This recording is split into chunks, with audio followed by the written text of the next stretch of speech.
Welcome back to another episode of Rock Boys Football. Some massive news coming out late Tuesday morning across the college football landscape. North Carolina firing head coach Mack Brown in a move that I just think needed to be made. And I think a lot of North Carolina fans would probably feel the same way. And look, Mack Brown, he's a legend, not only to North Carolina, but the sport of college football. I'm sure many North Carolina fans really do appreciate what Mack Brown has meant to this North Carolina program, but it became very clear that in 2024, this program was just not going in the right direction. And how many more off seasons and how many more years do you want to have the conversation of, is Matt Brown going to be here next year? I mean, it's really hard to get it going on the recruiting trail. It's really hard to build a program back up when there's so much uncertainty at the head coach position.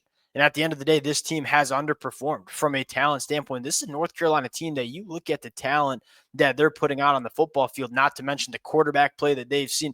This is a program that should have been winning more football games over the last couple of years. Look, Mack Brown's a legend, but I do think that it was time to make a move, and it becomes a really appealing spot for North Carolina to make this move. One, I think North Carolina is a program that has a lot of potential. I mean, you look at geographically, the Carolinas, you got a lot of talent around you to bring to this program. Obviously, in the modern era of NIL, we know North Carolina can be a big player in that department too.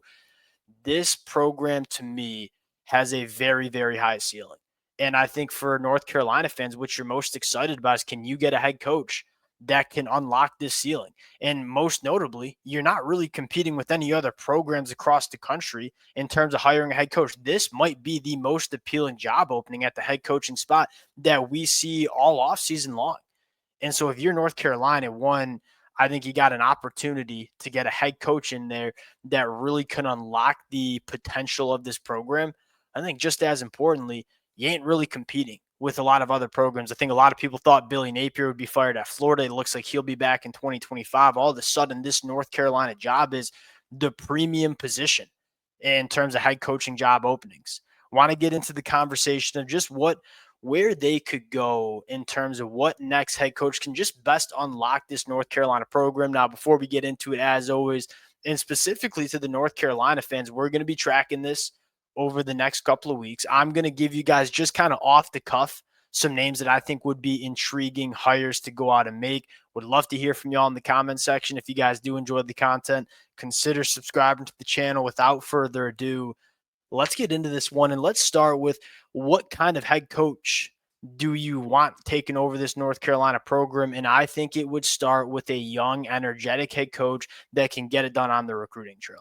And I think every college football fan that has followed this sport, specifically the last 10 years, really just the last 5 years, knows if you want to be competing at the highest level of this sport, it starts with talent acquisition. And yes, we want coaches that are good coaches and that know how to run a program, develop players. If you're going to kind of scheme around a certain position, coaching matters. The X's and O's matter.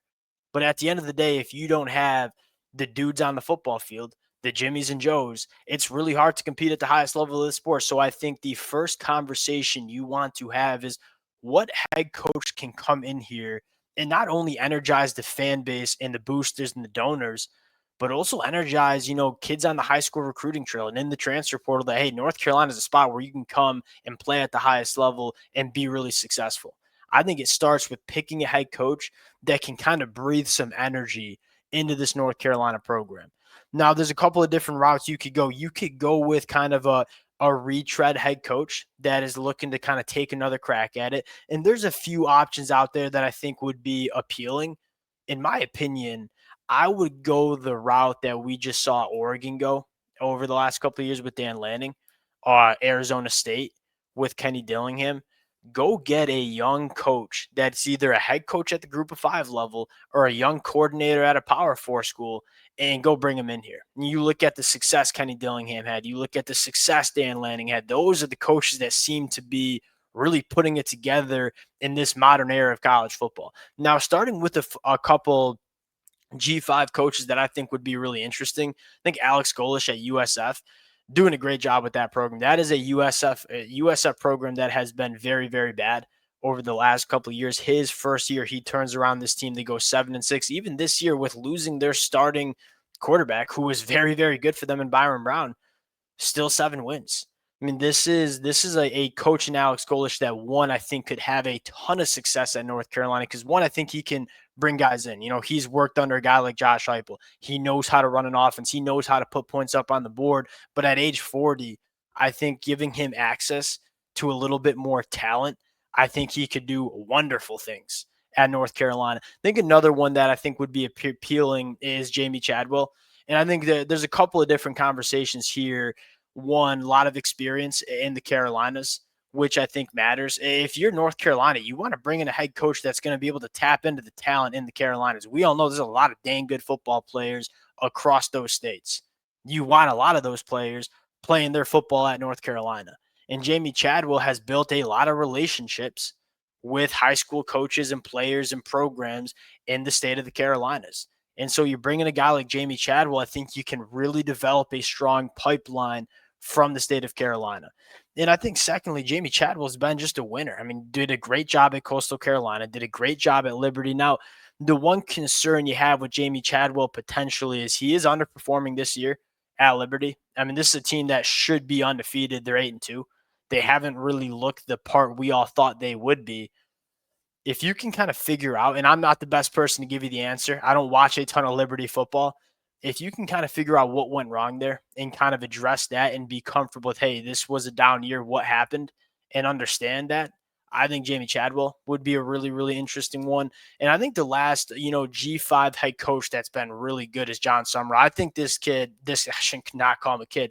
This guy is a rising star in the head coaching industry. I mean, you take a look at his historic record as a head coach, both at Troy and at Tulane. He's 32-6. Like, all this dude does is win football games, and he did a great job at Troy. Took the Tulane job, hammered the transfer portal, brought in a ton of talent, hired a very good staff around him that he would probably bring to North Carolina. I think John Summerall would be a very good hire. I mean, you bring in Joe Craddock, their offensive coordinator. You potentially bring in that young quarterback in Darian Mensah, and John Summerall knows how to coach defense. There's a lot of boxes that you can check with John Summerall. Now, there's some other coaches that I think would be really intriguing. You can look at a guy like Will Stein at Oregon, the offensive coordinator. You saw Arizona State do a very similar thing, and I think Arizona State's a similar program where, like, this program has a ceiling. And North Carolina is not Purdue. Like, you go to Purdue and it's just going to be hard to win football games. You might hang around for 5 to 6 years, maybe go 6-6, but that's really as good as it's going to get at Purdue. UNC, I think, has a much higher ceiling. And so Will Stein, a guy that is a brilliant, brilliant offensive mind, has learned under Dan Lanning the last 2 years, I think would be a very, very appealing hire for North Carolina as well. And there's a couple of different young coordinators that I think would be really good selections for North Carolina. We'll see where it goes. I'll put some more thought into head coaching candidates over the next couple of days. We'll probably get a good feel for what head coach candidates UNC likes. So we'll talk about those as well. Appreciate you guys rocking with it. If y'all do enjoy the content, consider subscribing to the channel. We'll talk to y'all later.